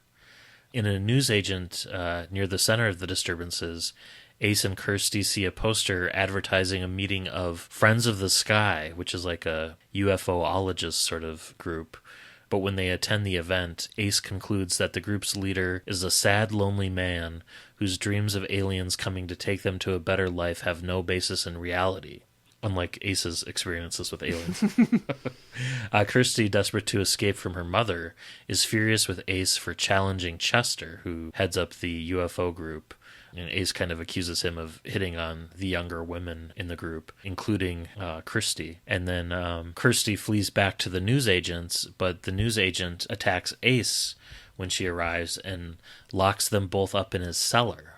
The Doctor, meanwhile, finds a gang of youths, including Kirsty's brother David, who are vandalizing this mausoleum, but there are no other monsters there. And there's the timer. The youths retreat. They see that the newsagent shop is closed, and then the leader of this gang orders David to break in and steal some stuff. And in doing so, he's disturbed this alien creature who's taken on the form of the newsagent, and which has been killing children and lonely people in order to build itself a cocoon made of flesh in which to heal and hide from the others which are following it. And you get some creepy descriptions of what that mound looks like. And then David flees in terror, and the Doctor shows up to distract the creature. But just as it's just about to overpower the Doctor, Ace and Kirsty manage to rescue him. And then they escape moments before these alien hunters arrive and destroy the newsagents in a burst of light. And then Kirsty goes back home to her mom, willing to stand up and face her own mother now that she's lived through this experience. And the Doctor admits to Ace that Kirsty's mother may be suffering from Munchausen by proxy syndrome, which is a mental disorder which drives her to poison her own daughter and then take her over to the doctors in order to get attention, which I guess is a real thing. It is a real thing. Yeah, it's a general thing. But he can't help her any further because there are too many monsters out there for him to be able to fight them all. And they no longer hide in the darkness, and it's become more difficult for the Doctor to keep ahead of the monsters. So this one, I guess, you have like this alien threat, but then you think the kind of the underlying current or point of the story is that monsters come in many forms, including humans, both, like the mother in this story and then some of the other gang members and like the leader of the UFO group. So yeah, it's very RTD, I kind of thought. Like Love and Monsters and Yeah, totally. Now that you say that, yeah, for sure. yeah, and also echoes of things like Fear Her as well. I must say, I find it's very powerful. But I mean, I've enjoyed all of Tara's stuff that we've read, and it felt like real life people, and I was quite amused by the gang of youths start picking on Ace for her language, and also the fact that she's wandering around with a jacket wearing Ace on, and they make a few very valid criticisms.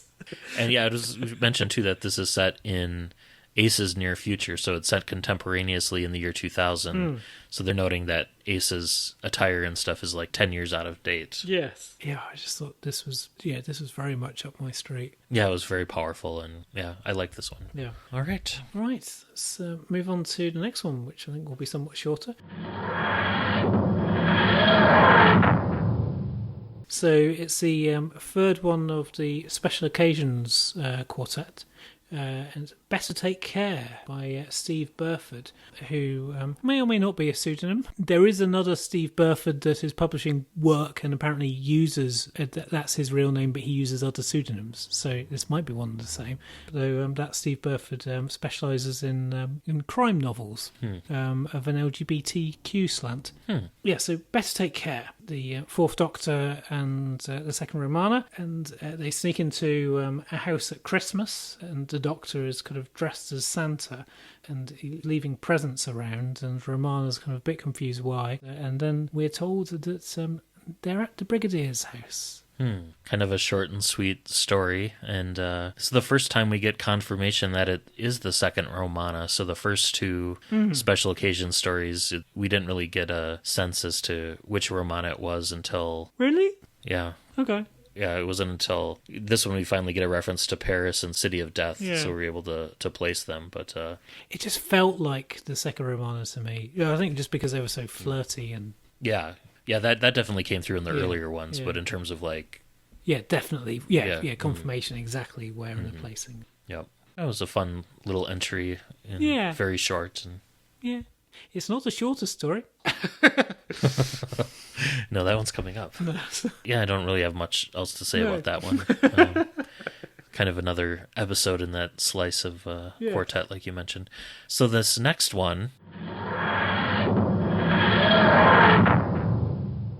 is called Face Value by Steve Lyons, and it features the Sixth Doctor with his companions Crystal, Jason, and Zog, which you may remember from The Ultimate Adventure. And I say it's with the Sixth Doctor because there's references to the Doctor wearing a multicolored coat. And he mentions the Vervoids as well at one point. But there is also reference to different, like Crystal and Jason have memories of other Doctors as well, which they can't really understand or place. So there's references to both the Third Doctor, who Colin Baker had taken over the role from in The Ultimate Adventure, and then also to David Banks's one-off portrayal. He was, in addition to being the cyber leader, he was the understudy in The Ultimate Adventure, and his Doctor wore like a Greenpeace t-shirt and had like a fedora, and there's a reference to that version as well. But so this story features, and Zog is like an alien furry pet, kind of a panto sort of. Smaller tetrap. Yeah, that's a good reference. So the Doctor and company arrive outside of Leisure World, which is a domed theme park on the planet Krenos, to investigate rumors that people's behavior has changed after visiting the park. The plants in the nearby swamp come to life and try to drag them down into the mud, but the guards from Leisure World arrive, or Leisure World, depending on your pronunciation, arrive in time to rescue Crystal, Jason, and Zog, but not the Doctor. And then, trying to recover from the Doctor's apparent death, Jason and Crystal try to relax in Leisure World, only to discover that something odd is going on there. The staff seem oddly nervous and appear incapable of running the operation properly. So shades of Orphan 55, I think. And then Zog breaks off into the off-limits swimming pool and discovers a pile of comatose bodies that are still alive, the real staff of Leisure World and its visitors. And then the Doctor arrives in time to stop the manager from killing his companions, And the manager admits that he and his staff are chameleons who have taken over Leisure World and are using it as a trap to steal tourists' identities. So chameleons, of course, are from the Faceless Ones, which is a second Doctor story, recently animated. The Doctor informs the manager that Leisure World was already a trap and that the planet Krenos is alive, and the staff of Leisure World was sapping visitor vitality to feed the planet so that they could study it. So it was like a scheme within a scheme sort of thing going on. And the chameleons, unaware of this, had inadvertently cut off the planet's food supply and have made it grow very hungry. And then the plants smash apart the dome and start pulling the visitors and staff out into the swamp. But then the manager, accepting responsibility for his actions, uses the chameleon mind transfer machine to link himself to the attacking plants, and that shock kills him, but it stuns the planet back into a dormant state temporarily, which gives everyone time to evacuate the planet, and the chameleons agree to release the prisoners. We also get a reveal about Zog as well, don't we?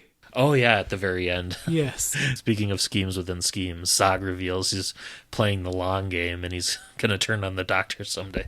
That was a funny... I enjoyed this one.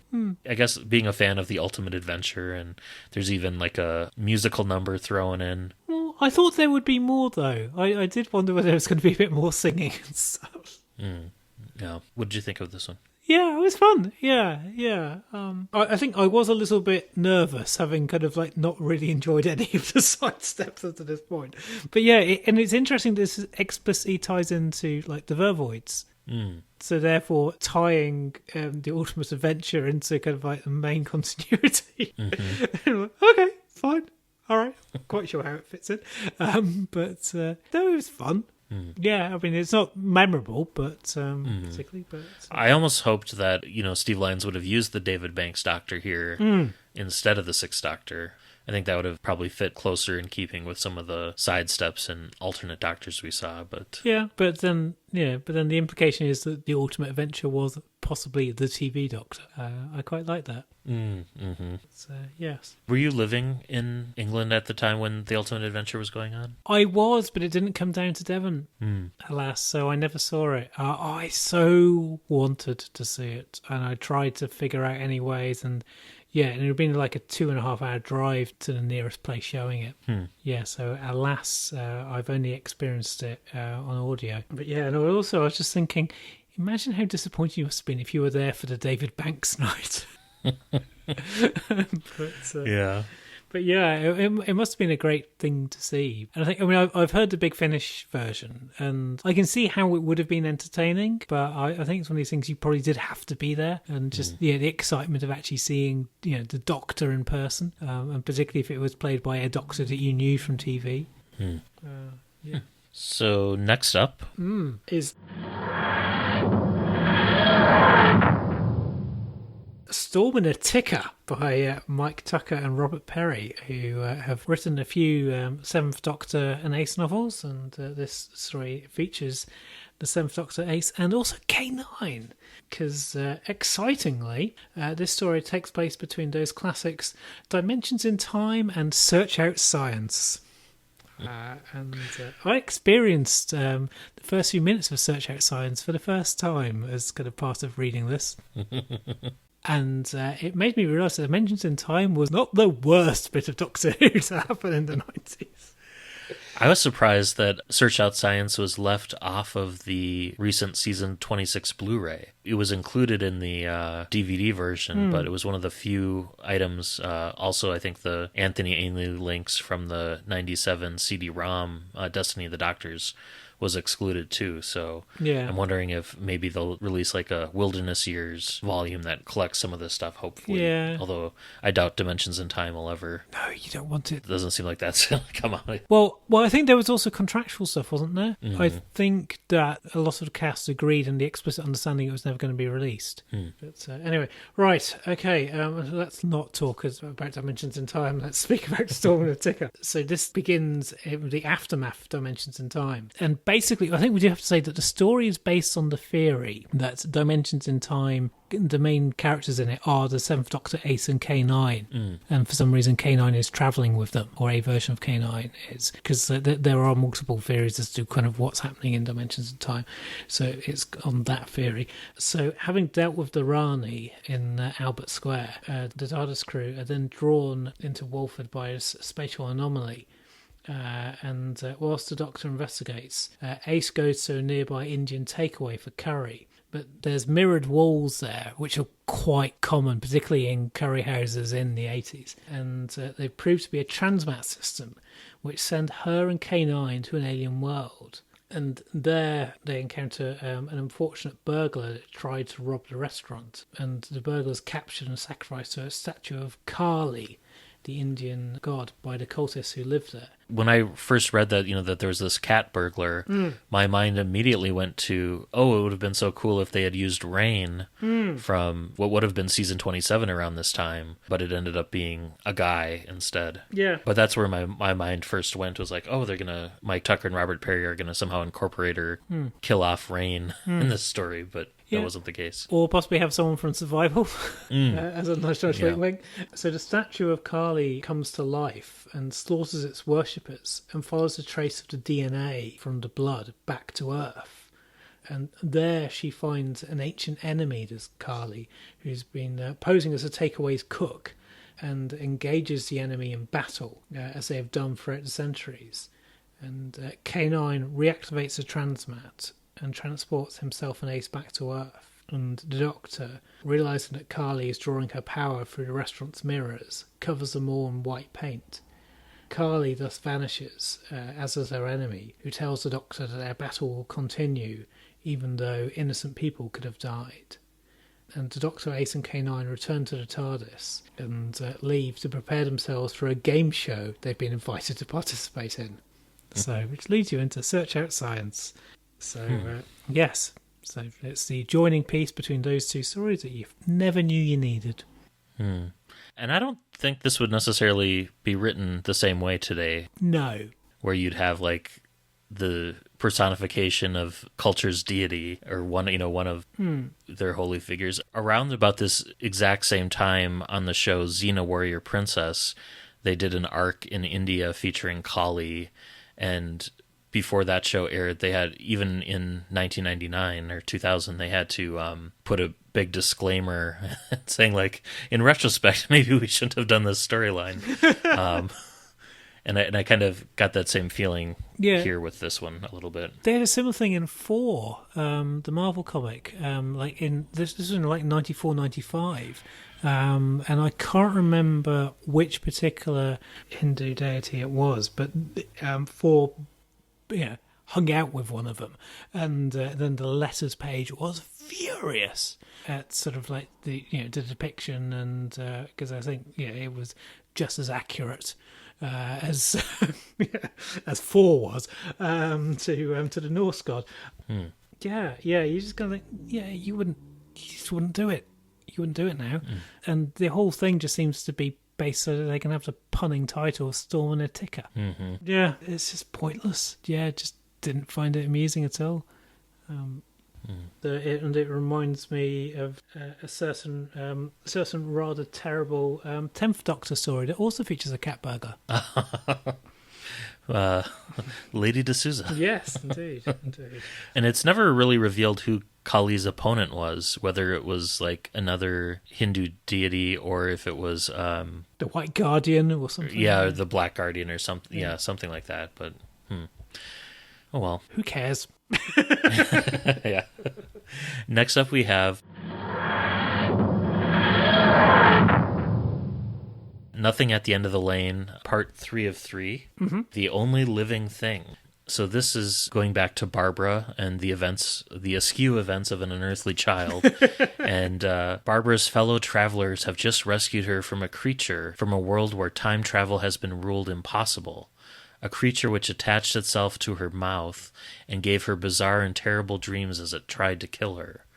Her friends believe that they've saved her, but as she recovers, she realizes that a part of the creature is still alive within her, and she awakens back in the junkyard, which reminded me a little bit of like Kinda and Snake Dance with Amara. And then the old man in the junkyard, the grandfather, has dropped a key to a strong box, which is in the junkyard instead of the TARDIS now. And Barbara's too late. She opens the strong box and she finds Susan locked inside, dead, because the space was too small for her and she's already suffocated.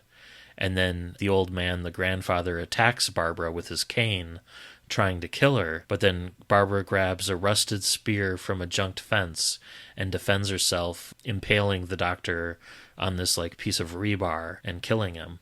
And with her attacker's death, the sickness seems to disappear from her head as well, and she leaves to fetch a policeman outside of the junkyard, where she sees a police box standing in the fog, as if it's waiting for her. Inside, she knows she'll find the help she needs. And that's the end of the story. So either Barbara's journeys with the doctor are all like a psychotic fantasy, or the bulk of the story is a dream kind of induced by an alien creature attacking her on the other world. So it's left open and up in the air. It reminds me, there's a Buffy episode of a similar premise, isn't there? Oh yeah, where she gets it ends with her in like a padded room, and you can't tell which narrative's real. Yeah. Yes. Yeah, it kind of turns an unearthly child into a horror movie. So I don't know how I feel about that. Yeah. But I mean, it's effective, and it's like a different telling on that story. But with the lack of resolution there, it just there's a few different stories in this collection that end on cliffhangers that don't really get resolved. But I don't think I wanted this one to be resolved. I enjoyed the ambiguity, but yeah, though I think I was enjoying this far more than you were. Yeah, it's a very different take. It didn't feel to me to be too stunty, but I think different people will react differently to that. But yeah, it was very compelling and it's memorable. I think this is going to be one of the few stories that I will look back on and I'll remember in a year or two's time. Yeah, that's true. It is. I don't think I'll forget some of the viciousness of Hartnell, and I can imagine him like being the baddie in other roles, from movies he did in the 50s and stuff, and you get that same sort of menace coming through in this story. Well, he nearly killed a caveman by bringing a stone down on his head. Mm-hmm. It didn't seem wildly out of character for the Doctor to start attacking Ian. So yeah, or at least out of the character that Barbara might sort of in her subconsciousness, she may still have a little bit of fear for him, or fear of him. Mm-hmm. So yeah. I thought it was really good.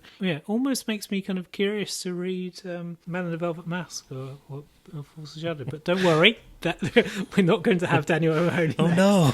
But it generally does. It generally does. So next up we have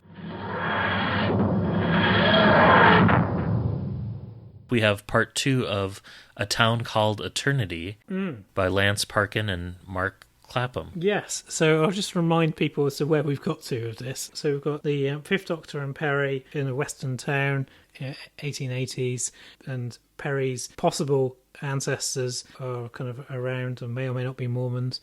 And also as well, Brown is not a rare surname. No. So the narrative does try to kind of say, oh yeah, well, it's not far from Pasadena or what have you, but it's like, really? I'm not entirely convinced that Asaya is a direct ancestor of Perry. And we've got these dinosaurs that are coming to life, having been revived by this kind of elixir type weirdness. And the Doctor being lynched and presumed dead as well. Yes, which is something I don't think a Doctor Who story would do nowadays, would it? Although we have had that 2 months in a row now. Yes, yeah. So Perry flees as these reconstituted dinosaurs. In fact, they're velociraptors. Are trying to kind of like attack the Master's hypnotized posse. And can we just say too that fossils don't have any. Fossils are just rocks, not bones. So this rejuvenation juice should not have worked on them, but with that aside. Yes. I think that's possibly one of the least problematic things of this collection of short stories. True. So So Perry gets back to the Brown house, or homestead even, discovers that there's an angry lynch mob on the way. And the doctor arrives, and he's managed to use his respiratory bypass system to survive the hanging, which is useful. And he convinced the others to act as bizarrely as possible, so as to shock the townspeople out of their mass hysteria. And the Master arrives, having bathed in the waters and restored himself to health. And so, therefore, he now actually looks like Auntie Ainley. And he tries to set the raptors onto the townspeople. And to break them out of the hypnotism they're in, you have Perry barking like a dog over and over again, which was an interesting choice. Yes. So the Doctor reluctantly shoots the Master in the chest, and Josh ties a lasso to the Master. So Josh is the guy who was eternally youthful, and ropes a velociraptor, and so sends the two of them running out into the desert. So the Master's being pulled along by this raptor, and the dinosaurs soon die because they've been mutated by an unstable temporal anomaly. And the Doctor, deciding that the fountain is too dangerous, blows up the cavern. Yeah, it's a fun story. It's a bit odd, but... Yeah, it's a fun romp. Yeah. The Doctor shooting the Master, I felt, was a little uncharacteristic, but... Yeah. I mean, he also used a gun in Resurrection of the Daleks, too, so... So the Fifth Doctor is no stranger. So, Eric Saywood's at the helm. So, yeah, I must say I kind of enjoyed it. I like how there was a reference made to Jurassic Park where Perry doesn't get the reference either, because it's before her time. Yeah. And I do kind of wish, thinking that this might inspire the Master's interest in dinosaurs that he later reveals in Mark of the Rani. It's got to, hasn't it? Yeah. Maybe the dinosaur bits sort of tie into that. Yeah. But that's the thing. This is an amusing story in its own right. I mean, okay, sure, it addresses a bit of a continuity problem, but for me, it does that in an entertaining way. And I'd much rather read things like this that just happen to tinker a little bit of continuity than something that just goes out to go, well, we don't know how we go from dimension and time to search outer space. Mm-hmm. So yeah, this is probably one of my favorites in this collection. It was just fun. And then another one of the wives dies in this part, where of the 6 wives, only 4 remain at the end of the story. And fortunately, one of the 4 is Perry's distant relative, because you kept getting the scene where, the Master kills a relative and he expects Perry to vanish in front of him, and it just keeps not happening. Yeah. All right.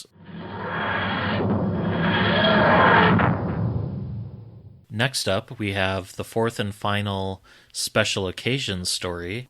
This one written by David Agnew, who was, the pen name for The Invasion of Time and City of Death, which was Graham Williams's pen name, which he wrote with Anthony Reed and Douglas Adams, depending on the story. Do you know who this is thought to be?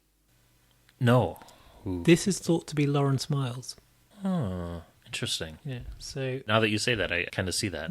So this one, so after their strenuous day of celebrating different holidays, Romana's relaxing and the Doctor's exploring the darker confines of the TARDIS, where he finds an abandoned toy box. And it looks like children once played with these toys, inventing new and complex games, but as they grew older, the games grew more complex and the toys were set aside. So you get kind of a Toy Story sort of melancholy feel. And then the parents who first bought the toys are confused that their grown-up children no longer want to play with them. And deep in the box, the Doctor finds a doll dressed as in Mandarin clothing. So an allusion to the celestial toy maker. And when he turns to tell Romana, he finds that he's become a marionette supported by strings and unable to move himself. And that's where the special occasion stories end, on another cliffhanger. yeah. This one involving the celestial toy maker. Yes. What do you reckon? It frustrated me because I really liked these 4 vignettes, and I was like, oh, these are light and fun, and to realize, oh, they're all light and fun because they're just toy makers sort of asides. So that frustrated me a little bit, but I did think it was clever. There's another short story anthology that we haven't read for the show called, I think, Tales of Terror, that feature a couple of stories with the toy maker that are very similar to this. That collection was only written a couple of years ago, but it certainly came to mind when I read this. What did you think about the ending to the... Yeah, it was quite effective. I mean, it reminded me as well of, I've not read it, but is it The English Way of Death? That finishes with kind of like a cliffhanger of the Doctor and Romana stepping out of our universe. And so this also, I don't know, it's yeah, I found it quite interesting, and also, the implication as well that, the fact that the Doctor is a plaything, because I guess he is, because you have various different authors and everybody kind of playing with him. So you have that kind of like meta level, and I enjoyed it. I mean, I wouldn't have necessarily thought it was Lawrence Miles, apart from the fact that I've read online people saying, "Oh, we think it was." So it doesn't feel incredibly Lawrence Milesy in its telling, but it is well written and left me wanting more, which is good, because I was sometimes wanting less after some of these stories. I mean, I'm not going to remember it as much as some of the others. Well, speaking of Lawrence Miles, we have one more story. Yes, we do. And this one is called Verses. Yes. And do a special surprise second dramatic reading. And dear listener, I will read this story to you. It says,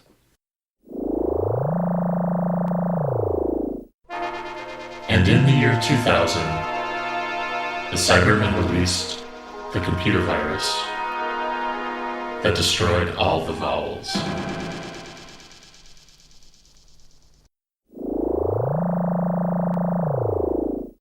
and that's the complete story. So what did you make of that one? Well, and also as well, all of the vowels are gone from it. Yeah. Including, it's not actually written by Lawrence Miles, it's Lawrence Miles with all the vowels removed. Lawrence Miles. Yeah. Amusing, though, if you'd bought this book, because on the back of the book it says this features the last ever Doctor Who fiction by Lawrence Miles. Mm-hmm. And so that is the last credited piece of Doctor Who fiction by Lawrence Miles. Well, until the novel The Adventures of Henrietta Street. Yes, that's true. Which was published over a year later in November 2001. That's true. He kind of went back on that. But if you had bought it as a Lawrence Miles diehard, I think I would have been frustrated. Yeah. For sure, yeah. And they also placed the placement of this story in the paperback. They placed this story after all the ads for Big Finish and the other Doctor Who books at the end of the book, too. Yeah. It's kind of tucked away in there. Yeah, so you might be kind of, hang on, wasn't there a Lawrence Miles story? Like, oh, it's here. What?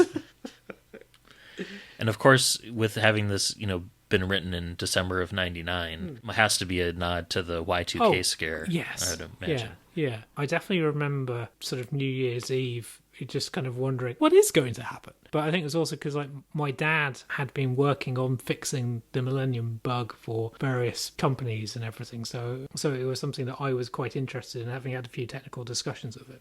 And also because he'd been a programmer since the 60s, I'd asked him outright whether he'd accidentally caused the Millennium Bug at any point of any of his implementations. And his honest answer was he didn't think he did, but he didn't want to swear by it. And maybe this was a sequel to the early Big Finish audio Whispers of Terror, which kind of features a similar attack on language, but probably not. Yeah. No, possibly not. Also, I remember not liking that. But yeah, I mean, it's amusing, isn't it? But, anyway.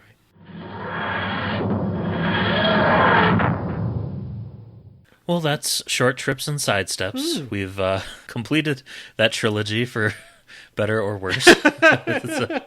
What did you think of this collection overall compared to some of the other ones we've read? I think this was the least successful of the short trips. I think there are some things I'd recommend. So, so Graham Burke's story, Daniel O'Mahony's story, the Fifth Doctor and Perry one. But there are some things in here that, yeah. I think we're going to diverge a little bit on this one. I think so. I think we are. I really liked the scope of this and just kind of the breadth of continuity. I like it as a concept. Yeah. I like that as a concept. Don't get me wrong. Yeah. It was just the execution. Yeah. I can see that. Yeah. I did like that the stories, for the most part, were shorter in this collection. The longer ones being broken into parts, I think, helped make it more digestible in terms of picking it up and, just reading a little bit. Okay. Were they shorter? Well, I think the collection as a whole was longer, Yeah. but we had 24 short stories here as opposed to like 10 or 15. Okay. It just might be that some of them did feel very long. Yeah. Yeah, a few of them did for me, but I guess I had more fun with this collection than some of the other ones. Yeah. And I think I may have appreciated some of the stories that were more tongue-in-cheek. And I liked that there were fewer serious or darker stories in this collection. So Yeah. in that sense, it appealed to me more, I think, than it may have for you. Yeah. Yeah. You tend to skew a little bit more to the more comic side, and I tend to kind of skew a little bit to the darker side. So, yeah. Yeah, I think I like the Graham Williams era of Doctor Who might be my favorite. Yeah, and I have a fondness for Philip Hinchcliffe. Yeah, I don't know that I have a whole lot more to say about it. I guess if I were to score this one, I would give it a 7 out of 10. Okay. Which I think if you look at my scores for the short trip books, I think they started at 5, and the second one was a 6, and Yeah. so it's incrementally, I think, has gotten better for me at least. And I did appreciate the imagination on display here. Yeah. How about you? A 3. Oh, okay. Oh, so high. Yeah. It would be unfair to give it a 2 because, or anything lower. I was just so frustrated by some of this. Yeah. The frustration for me came through on a couple of the unresolved cliffhangers. And it felt a little imbalanced. And there were a lot of Sixth Doctor stories Yes. in this collection, which, again, was more of a plus for me. Yeah. But it didn't seem as balanced as some of the other ones. And there were some kind of wild swings between, a lighthearted, hey, we're in Candyland, and then the next story, the first Doctor's a homicidal maniac. So it swung pretty widely, I think. So that's a nice thing for a compilation, to have various different takes and to have different flavours. It's almost the kind of thing that would suit like a bus journey or something. Remember commuting? So you could just read it a little bit whilst you're on the train or something. I don't know, just some of the things. We'll see what you say about the cliffhangers being. I can definitely see how that can frustrate somebody, but it's just there was just so many like the TV action Doctor Who. Oh god, yeah. Well, at least there were no haunted houses in this collection. No, I mean, to be fair, all of the stories were quite different. It wasn't as if we were suddenly having things that, where you kind of thought, the editor should have actually just noticed that we're having a retelling of the same story. Which we have sometimes had on short story compilations. So, yeah, and we had only the one appearance of the Master. So. Yeah, that's true. Well, okay. We've completed a trilogy at least. Yay! So there's that. Yes. And that's Short Trips and Sidesteps. Yeah. Shall we move on to listener feedback? Yeah, let's.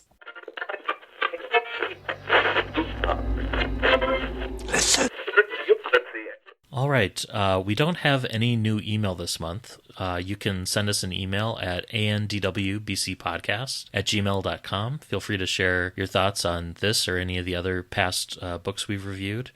It's also been over a year since our last iTunes or Apple Podcast review, so at least in the States. So if you like the show, please consider leaving us a review on that platform. It would be greatly appreciated. Yeah, it's a similar story from what I can see from the UK, but we now have 10 sort of ratings. And I think 10 is supposed to be a kind of like a magic number. On the US side, we have 16. Oh, is it? Oh, okay. So interesting that. But, I wonder if they don't count them. Yeah. So maybe 26 total. Yeah.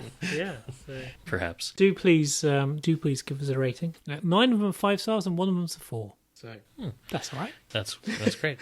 How about on Facebook? Facebook, we had a few people interested in human nature. Jay Barry said rereading the original edition in preparation. There's lots of witty lines, especially from Benny's diary. Yeah, that's true. And Shane Reese said that he read the original novel Back in the Mists of Time and he loves the book and the TV story. Yeah. On the Twitter side, we've received some feedback about human nature as well. Shannon Burns writes to say she owns Human Nature and seems to recall a certain future 10th Doctor in it. Felicity, the mayor of Chickentown and the Flopcast podcast, says she's embarrassed to admit that it has taken her a full year after meeting Matt at Convergence to listen to the podcast. But Human Nature remains her favorite new adventure, and she prefers it to the TV version. She's also glad to hear that it holds up. And you can hear Felicity on episode 32, where she performs the dramatic reading for Wonderland. And then Best Boo tweets that Paul Cornell is an awesome guy and comes to her local sci-fi convention every year. Mm-hmm. So I'm thinking that might be Convergence. Keith Say writes in to thank us for the Human Nature podcast, says he enjoyed it, but he's a heretic and prefers the televised version. Whereas Josh Ultan tweets that he read along with us and finished Human Nature and says it was a brilliant read and far better than the TV adaptation. And then finally, James, aka Fit Geek UK, writes that there's no doubt about it. The book is far, far superior to the TV version. So, mix of feedback there. Yeah. And that, I think, brings us to what we're going to be reading for next month. Yeah. So, I thought that I would go for a modern Doctor. Also go for an author that we've not done a novel of before. Though an author who has had a few books released in Doctor Who. We are going to be experiencing The Blood Cell by James Goss. So that means we're going to be spending time with the 12th Doctor and Clara. Our first Clara story. It's taken us a while. It has taken us a while, yes. So James Goss, and he's the supervising producer for the new Time Lord Victorious collection as well. Yes. And also he was very entertaining on Twitter at the start of lockdown because he was stuck in Turkey with his parents. Was providing lots of updates on what obviously must have been quite a stressful situation, but doing it in quite a compelling way. So every day I was kind of looking to see what the latest was and James Goss's adventures in Turkey. Have we done a short story by James? Something tells me we have. I wonder whether it's a River Song one. I'm not sure. But anyway, we haven't done a novel by him. It's also available as an audiobook option, unabridged, read by Colin McFarlane, who I don't think... That's not a name I know. No. Yeah, so... but yes, should be more widely available than our selection for this month. Yes. So you should be able to find it on various e-booky things, or you could, if you're in an area where you're allowed to go to a bookshop and you feel that it's safe to do so, then you could go to a bookshop and see if they have it, or go to a library or something. But yes, I have never wanted to live in New Zealand as badly as I do at the moment. Yeah, that would be nice to have competent leadership. Yes, because every Saturday morning I get up and I watch the rugby from New Zealand where they have crowds. I'm just like, someday that will happen here. Yeah. But yeah, so Colin McFarlane is in the Dark Knight trilogy. And he plays Gillian B. Loeb. I can guess who that character is named after, but yeah. No obvious Doctor Who connection that I can think of, though he's an Outlander. Oh, he has been in Doctor Who. He's in Voyage of the Damned, plays the Heavenly Host, or the voice of the Heavenly Host, and he plays Moran in Under the Lake and Before the Flood. Oh, cool. A few different Doctor Who connections there. Yes, and he's in Torchwood Children of Earth as the American military representative Colonel Pierce. Anyways. Interesting. So that's The Blood Cell by James Goss for September. It'll be exciting. I very much enjoy the 12th Doctor and heard good things about James Goss's writing, so looking forward to experiencing that. And who knows, maybe I'll reevaluate my opinion of Clara, but somehow I doubt it. Well, until next month, this has been Matt in Minnesota. Chris in South London. Happy reading and stay safe.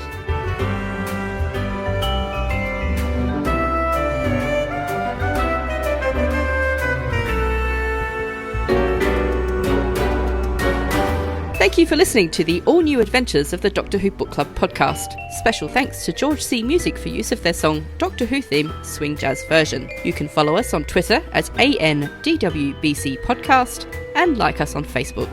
Help other listeners to find us by leaving a rating or review on Apple Podcasts or your podcatcher of choice. You can contact the show by emailing your thoughts to andwbcpodcast@gmail.com. And until next month, Happy reading.